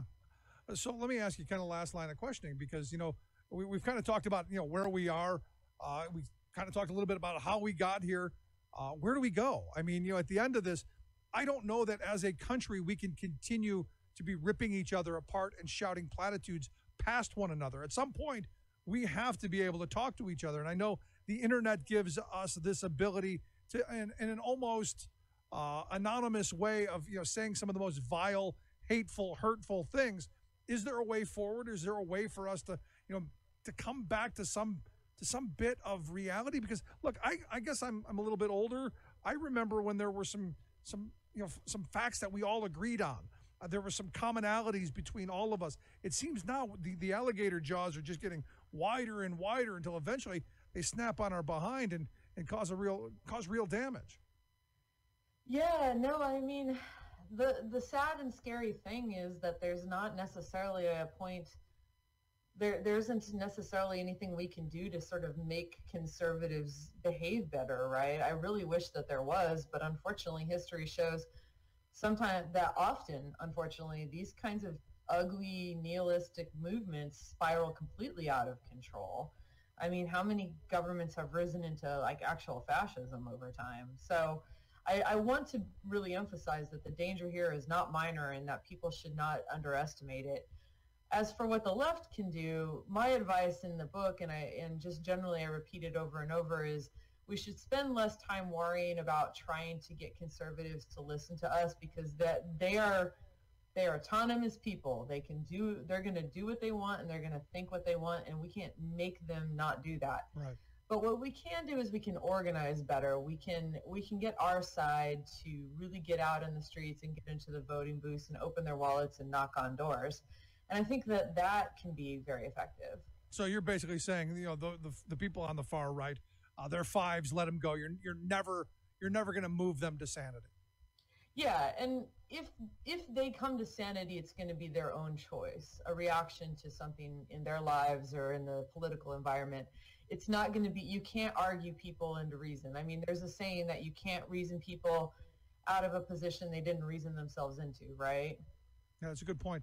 So basically, we're going to be a polar society for some time. And my fear in that kind of a world is that we become almost a banana republic where, ideologically we swing from one extreme to the other and we kind of lose the middle of the road. I share your fear a lot.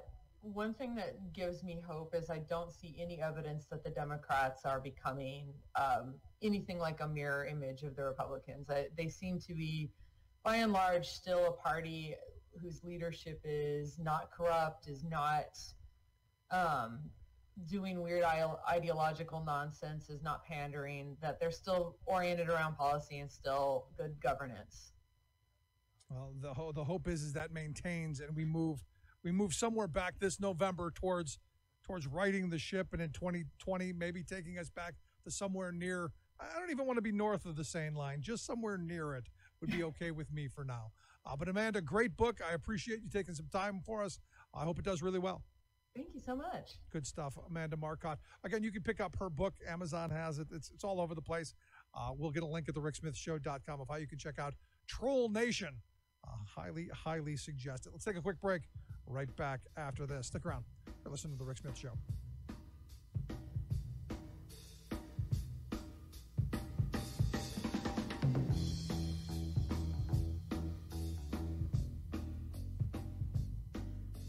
I'm Rick Smith, and this is Labor History in 2.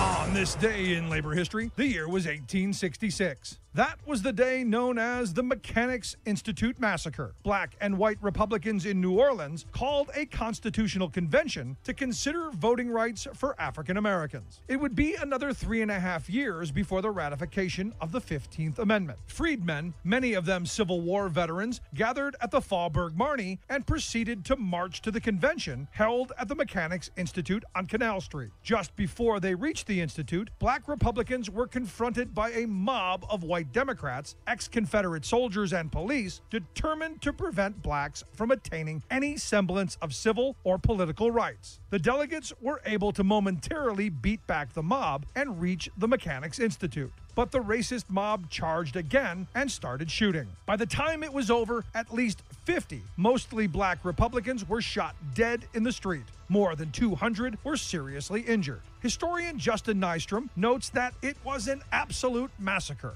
But he adds, it was actually very useful to the Republican Party because it gave them a concrete example of the kinds of problems former Confederates were causing in the South. He adds that events such as these helped influence voters to bring more radical Republicans into Congress. These politicians would be key to to passing the Reconstruction Acts. Nystrom points to a poem written by Camille Naudin to commemorate the one-year anniversary of the massacre. Titled Ode to the Martyrs, the poem mourns the massacred while bitterly observing that Jefferson Davis remained alive. But for the mulattoes, blacks, and whites, this fact I must tell, she writes. Victor LaCroix is dead. Jeff Davis lives still. Labor History in 2 brought to you by the Illinois Labor History Society and The Rick Smith Show. For more information, go to laborhistoryin2.com. You are listening to the best of The Rick Smith Show. If you have any thoughts, any questions, any comments, we'd love to hear it. You can email me, rick@thericksmithshow.com. Thanks for tuning in. Welcome back to The Rick Smith Show. Check out our website, thericksmithshow.com. So this past week, the Democratic National Committee, they filed a lawsuit wanting to know, well, what did Russia do? Basically, they filed a lawsuit wanting to know everything that the Mueller investigation is looking into. They want a civil court to look at what Russia did, what the Trump campaign did, what little Trump did, Eric, the other one who I can't remember his name, Jared Kushner, the whole cabal. What did they do? When did they do it? What did they know? When did they know it? Who, where, what, why, when? I think something that all of us should absolutely want to know. And I do. I think Mueller has to finish his investigation. I think all of the things should be public. All of the findings. I want transparency. I want accountability. And look, at the end of it, if there's nothing there, we say there's nothing there. But it can't be stopped. It can't be stalled. No firings. And if there is, there's got to be hell to pay. Also, the other side of this, and I know Democrats want to think it was all the Russians. The reality is I think Hillary ran not a great campaign. The last 2 weeks, what I saw coming out of her campaign is, I'm not him. And moreover, Democrats were losing elections for, well, almost the entire time President Obama was in office. So it's going to take one of these moments where Democrats really have to come around to figure out what's their message. While the Russians had something to do with it, in my opinion, the Democrats were losing elections long before that. And for me, it's going to come back to, where's your heart and soul? Where are your positions? What's your ideology? What are you fighting for? And that was, to me, what my problem with the Hillary campaign was. I didn't know what she was fighting for. I know she wasn't him. I know she wasn't going to go grabbing someone by the you-know-what. But she didn't tell us what she stood for. And this election, I'm hoping, and what we've seen so far, from Connor Lamb in Pennsylvania to races all across the country in these special elections, so we've seen Democrats saying, this is our vision. This is what we're fighting for. And 2018, I hope, is going to be that year that Democrats take that moment and say, you know what? This is the direction the country needs to go in. We need a New Deal. We need to push for health care for all. We need to push for retirement security. We need to rebuild our infrastructure. We need educational opportunity for everyone. We need true progressive values moving us forward. And guess what? Even conservatives will benefit from it. That's the kind of vision that we need. We need people who are going to be accountable to we the people and understand that those elected offices belong to us, the people, not to the people sitting into them, not the ones who won the popularity contest, not the ones who raised the most money, to air the most TV ads, to be in our ear the most often, but the people who understand that this is a government of, for, and by we the people. It's that simple to me. And with that guiding principle, I look at this election cycle's candidates and go, who is it that we want? Who is it that we want in those positions, and who's going to fight for us? One of those races down in Florida, the 23rd Congressional District, currently held by Democrat Debbie Wasserman Schultz, someone who I've never been a fan of, especially going back to 2011. One of those seats I would like to see flipped, but to an independent. And when we come back, we're going to talk with Tim Canova. He's the independent running in that congressional district against Debbie Wasserman Schultz. I'm going to hear some of his thoughts and find out where his positions are. Quick break. Right back with Tim Canova.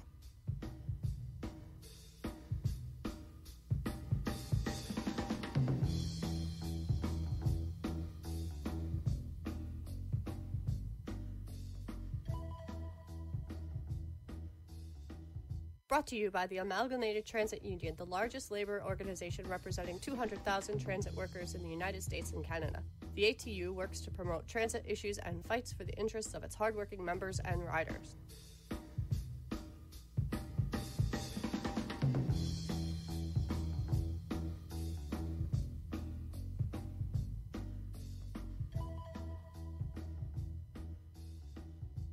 Welcome back to The Rick Smith Show. Check out our website, thericksmithshow.com. So, as we've been talking about, how did the Democratic Party get into the position that they're in? And I go back to, as I said at the beginning, I go back to Wisconsin, 2011, 2012.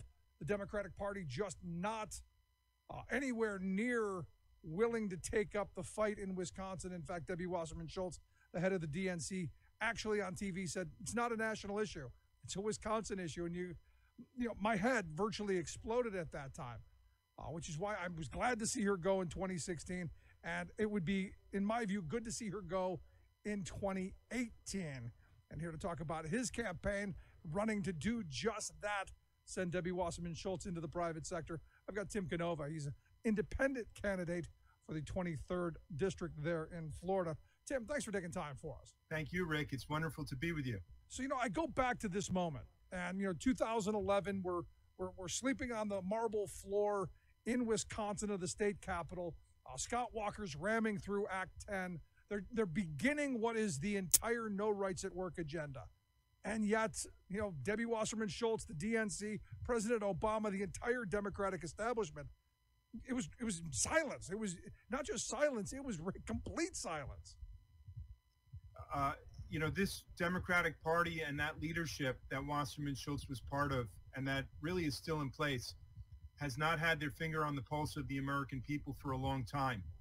And I think what you mentioned with Wisconsin is a prime example of it. For them to think that this was something that was only confined to Wisconsin and was not a trend happening nationwide was, it's a reflection of how tied they are to Wall Street and corporate agenda. These mainstream Democrats spend 30 hours a week dialing for dollars in call centers, and they start looking at the world through the eyes of the 1% and of Wall Street executives. So what it means now is we need to reclaim these elected offices, put people in who aren't going to be beholden to Wall Street and to corporate dollars and PAC money and all of that. And that starts by, one, funding campaigns with small dollar donations, but two, and more importantly, in my view, getting involved in those campaigns and bringing people back to the process. Yes.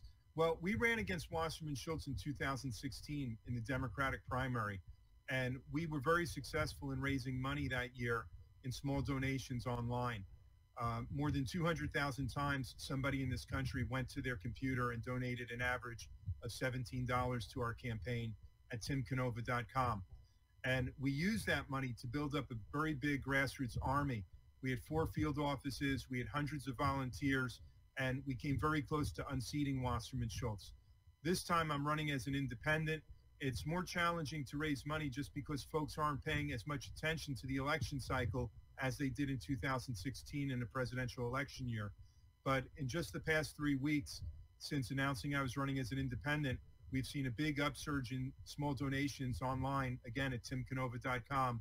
And we like our chances very much. We're going to be on the ballot in November. It'll be a 3-way race, and the voters are going to have a real choice between a corporate-funded Democrat, Wasserman Schultz, a corporate-funded Republican, or our campaign, which is a very grassroots, people-centered campaign. Why do you think you're seeing an uptick in donations right now? Well, it's clear that people are just tired of the Democratic Party. It took me a long time to finally exit once and for all. I had been a lifelong Democrat from the time I registered at the age of 18. I had worked on Capitol Hill out of college for a Democrat, the late U.S. Senator Paul Tsongas, and it took a lot to drive me out of the party. My own circumstances are somewhat unique. It's a very Democratic district I'm in. We had our questions about the final count in the 2016 primary, and we tried to inspect the ballots.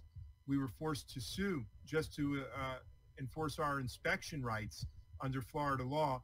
And while our lawsuit was pending, the Broward County Supervisor of Elections destroyed all of our paper ballots in violation of federal law, state law, the court's authority. And we tried to get the Democrats here in Broward County and statewide in Florida to at least call for an investigation.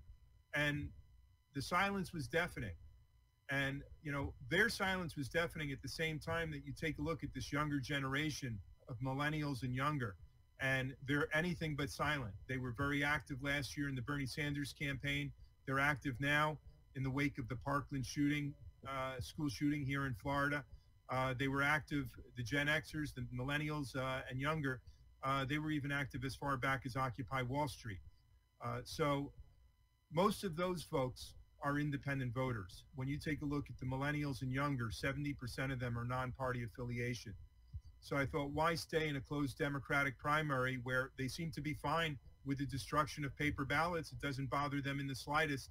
I'd rather just run as an independent and be engaging all these other voters who have opted out of the system. You know, nationwide, the estimates now are between 40 and 45% of voters are now non-party affiliation, making no party the largest party in the country ahead of Democrats and Republicans. So it kind of reminds you of that movie Brewster's Million. Vote none of the above.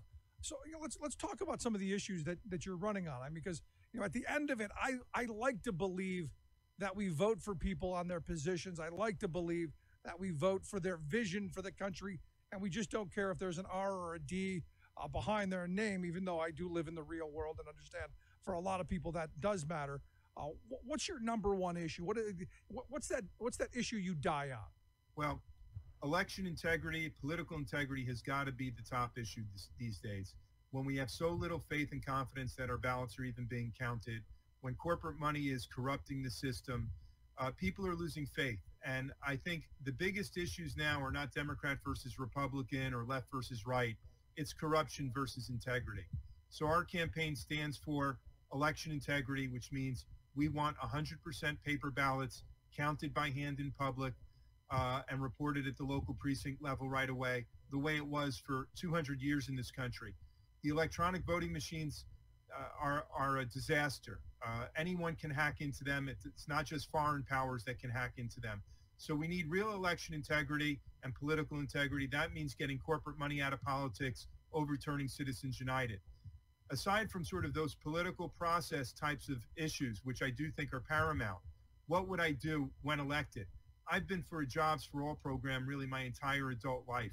I think if we can have a full employment economy, bring jobs back to the United States in the private sector, but also to be creating a very strong public sector, the way the New Deal did during the 1930s and 1940s.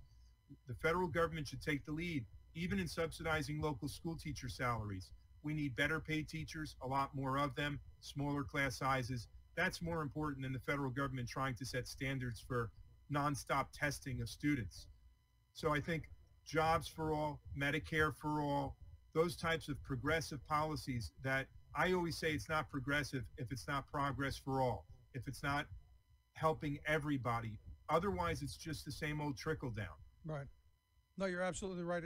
And look, you see all these teachers across the country in the streets because pay is so pathetically low in a lot of these states, and it's the states who have really grabbed onto this tax cut fetish. And look, I know the federal government has it.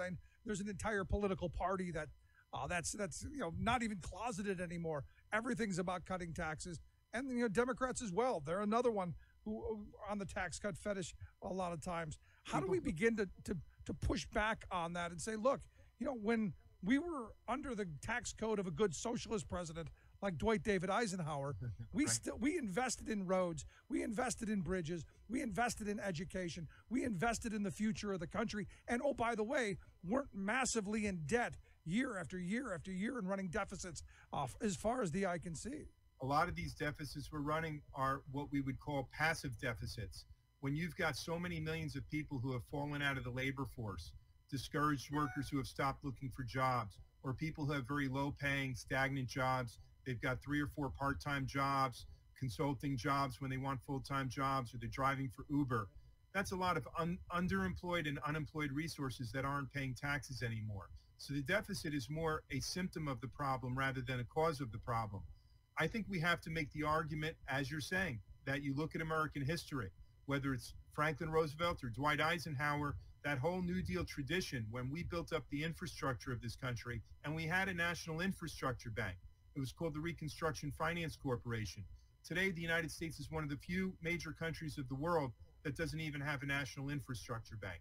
So we don't even just have to talk about sort of fiscal policy and taxes. There's other ways to get about putting people back to work.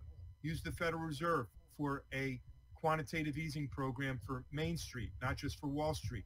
The Fed should be making loans at near 0% interest rates for union pension funds and trust funds, the same way they did for hedge funds for a decade, basically, for these hedge funds. You know, if it had been the reverse and the Fed had made 0 interest loans or near 0 interest loans to union pension funds, but didn't give support for hedge funds, it'd be a much different kind of recovery we're in right now. The pension funds wouldn't be in any trouble, but Wall Street would be. So we need to reorient the Federal Reserve, monetary policy, public banking, all towards helping Main Street, and enough of coddling Wall Street already. No, you're absolutely right. You know, Tim, that pension issue is, something that we hear an awful lot about. Here in Pennsylvania, they talk about, the state has a $44 trillion pension liability, or they throw some outrageous number out there, and it's not trillion, it's billion. But they throw it like there's this massive crisis, and we've got to privatize it. Instead of doing what you're saying is, look, make sure that the people at the bottom are whole. Make sure that people can retire with dignity and security, much like we've done to the banks. You are so spot on there. Well, and this is the problem with the Democratic Party over the last generation, is that they do not make the case for the public sector anymore. They accept the entire, call it a neoliberal model. It's really austerity for the public sector. So we let our schools deteriorate, we let the infrastructure deteriorate, and what is the solution then for these neolibs and neocons? It's to privatize everything. Yep. Well, that system is not working. That model is breaking down. We have to remind voters that we have a constitution that gives the federal government definite powers to legislate for the general welfare, and it's not doing that. And I think that folks are ready for this message. Bernie Sanders would be in the White House if things hadn't been rigged last year.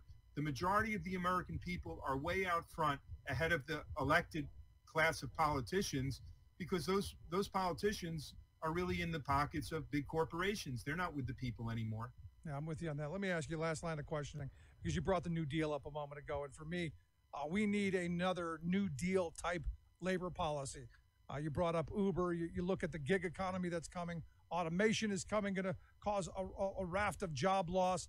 At some point, we've got to be talking about 21st century labor law reform, so that people who go to work, they play by the rules, they work hard, that they should be able to get ahead. And as things change, they shouldn't be left on the side of the road with a tin cup and pencils. It's got to be easier for Americans to organize into labor unions. We need card check for organizing. I favor repealing as much of that Taft-Hartley law from 1947 as possible. Folks forget that when you have weak unions, you have a declining middle class. When you have weak unions, it means 94 cents of every new dollar that's earned by these corporations ends up in the hands of either wealthy shareholders or wealthy CEOs. This distribution of wealth and income is a reflection of a maldistribution of power. When the 1% has all the seats at the table and the American people and workers are not represented, whether it's on corporate boards or in government, you're going to just have this top-heavy trickle-down economy. Yeah, as I say, if you don't have a seat at the table, chances are you're on the menu. And this is where things are. And you're so spot on. I wish you the best. Thank you, Rick. I hope you keep hammering away down there. And you can count on us. This is the epicenter of the political revolution. If we can take down Wasserman Schultz and do it in an independent challenge, it's going to send some shockwaves through the system. So I urge your folks, go to timcanova.com and help us any way you can. Good stuff. Tim, I appreciate the time. Thank you, Rick. Good stuff. Tim Canova. Again, timcanova.com. Check that out. Love to hear your thoughts. You can email me, Rick at thericksmithshow.com. Do we pursue another New Deal? As I've said for years now, I'd like to hear it. Rick at thericksmithshow.com. Quick break. Right back.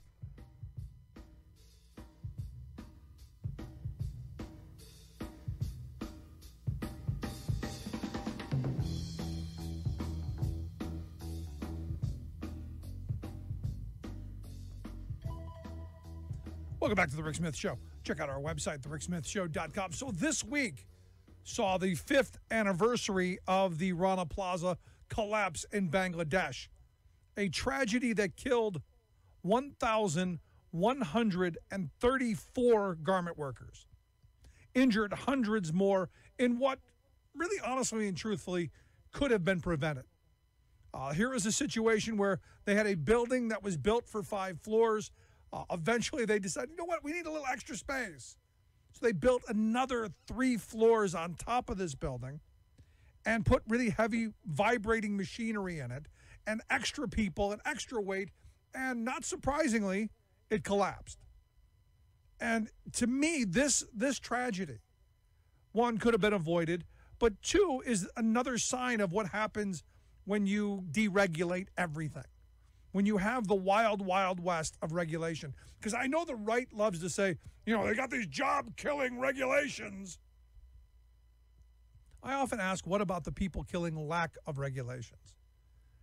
As someone who has worked in dangerous conditions, as someone who has seen people injured, as someone who has seen unsafe working conditions, I can't imagine places like Bangladesh, places like Cambodia, Vietnam, where there aren't the rules, even the ones that we have here. And these are our trading partners. These are the people who we, have set up a global trade regime with. The most exploitable, desperate conditions in the world is where we get our clothes. And this week, the idea being, maybe for just 1 minute, we stop and we think about where we buy our things from. What are the conditions the people work under? You look at that factory, that sweatshop in Bangladesh, people working from sun up to sundown, 14, 15 hours, 6, 7 days a week, mostly women and children, for really poverty wages. And you go, you know what? It sounds an awful lot like our past. Because right when the Rana Plaza collapse happened, I immediately said, you know, we've had tragedies like that here in this country. How will the people of Bangladesh react? How will their government react? How will we as consumers react? In 1911 here in the U.S., we had the Triangle Shirtwaist Factory fire. 146, mostly young women, mostly immigrant women, died because, the owners didn't want people stealing scraps. Not finished product, not whole bolts of things, just scraps. So they chained the doors shut. And when the fire happened, there was no escape. And the stories that I heard of women jumping to their death, their bodies hitting the concrete so hard that it cracked the concrete sidewalks. It made me go, we should never allow conditions like that.